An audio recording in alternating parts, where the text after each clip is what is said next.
Hello everyone, welcome back to another episode of r/Malicious Compliance. In today's episode, automated my useless boss out of her job. Economy flights for economy productivity. Oh, it's not that hard to give a survey. Okay, kind sir, then show me how it's done. Before we get started, make sure to subscribe so you will never miss a video. So let's get started.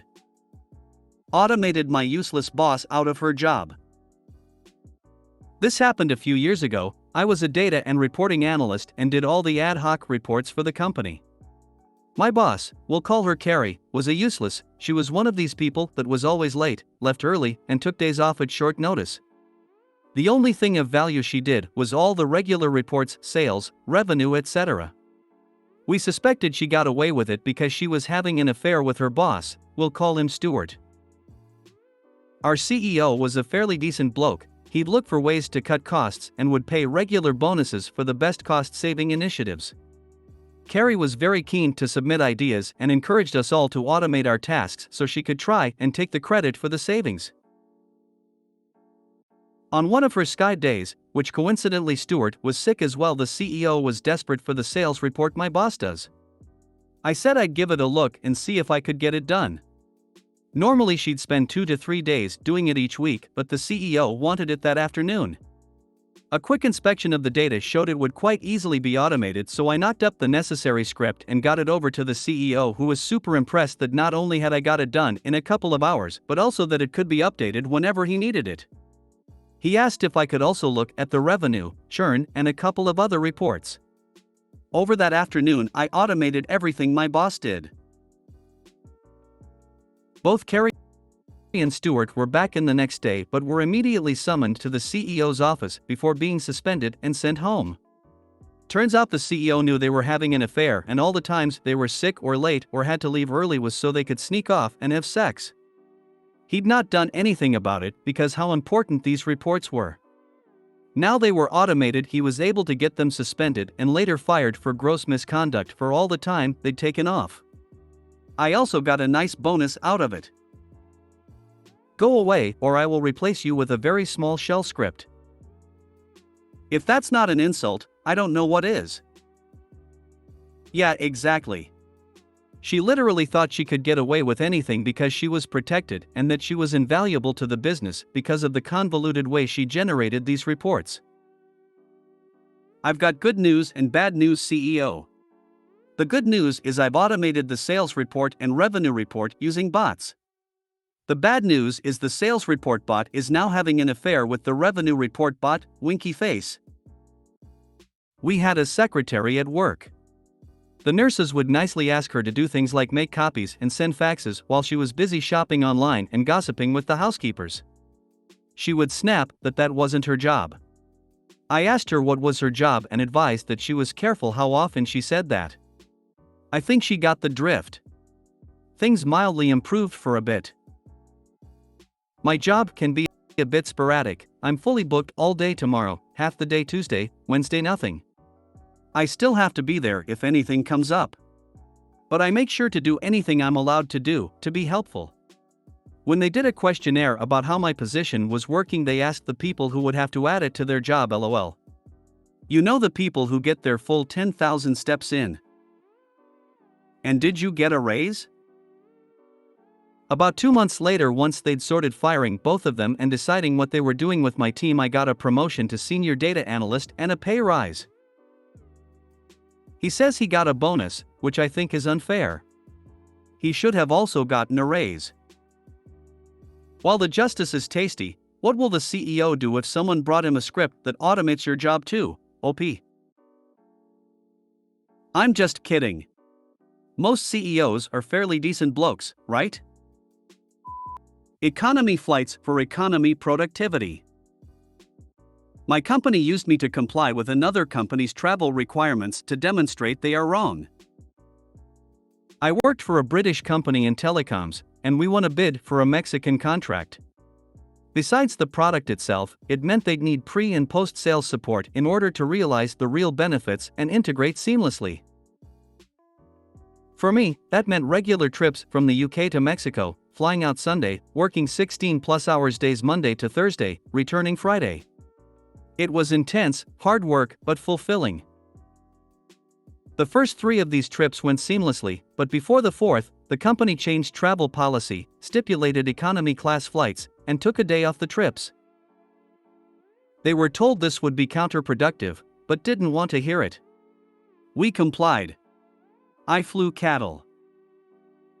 On the way out, I didn't have space to open the laptop, so I couldn't work. I also couldn't get comfortable enough to sleep. So I arrived unprepared, tired, and jet-lagged.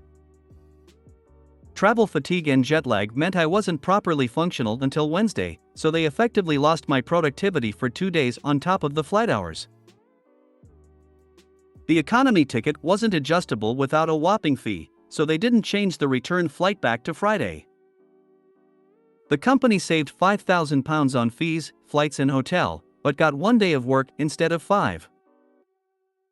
The policy was scrapped after that visit. What's the old saying? Penny wise and pound foolish. Happens far too often because the bean counters are disconnected from the actual work. The underlying problem in 99% of these cases is that the savings are really easy to predict, but the costs aren't. This means people make incredibly optimistic assumptions about how much a change will cost that never pan out. In this case, it's really easy to see how much you save by switching to cheaper plane tickets. They then make the idiotically optimistic assumption that there will be no productivity impact, and presto, look at all this money we're saving. Bean counters only count beans.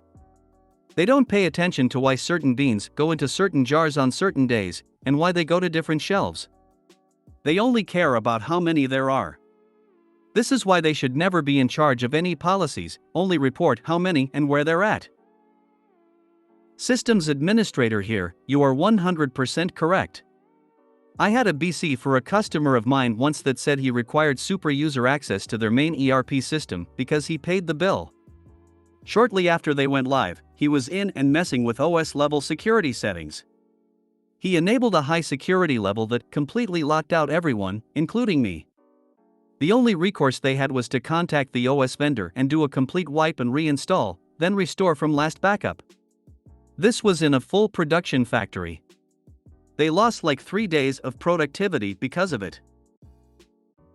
I worked for a place that was fairly flexible on travel.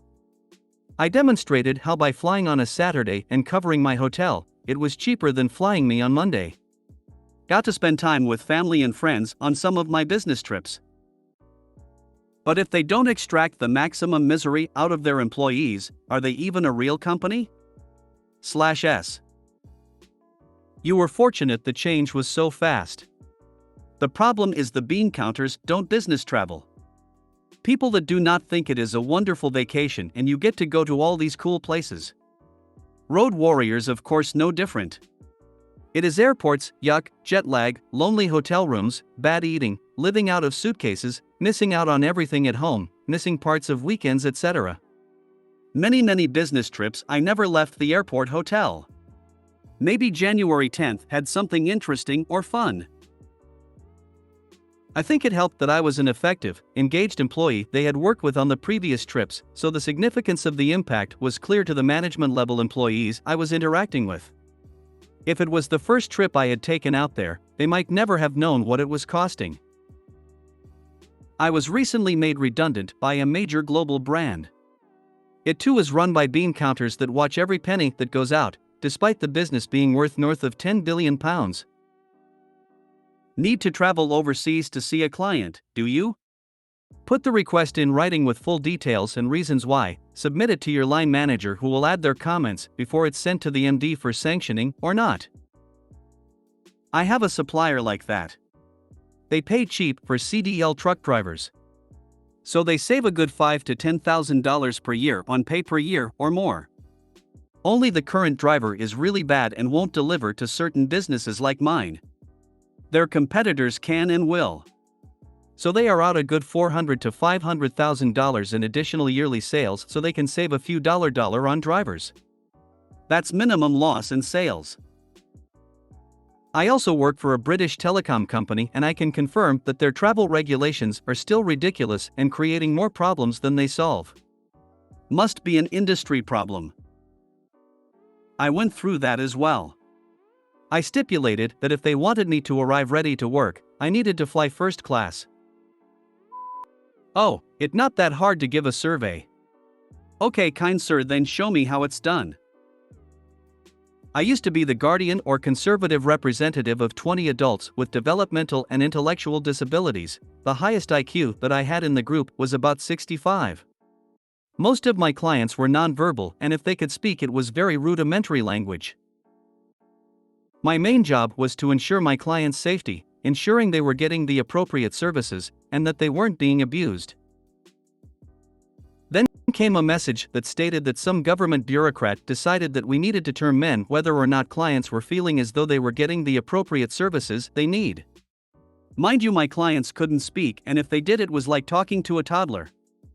I had received the survey, I didn't understand half of the questions in the survey.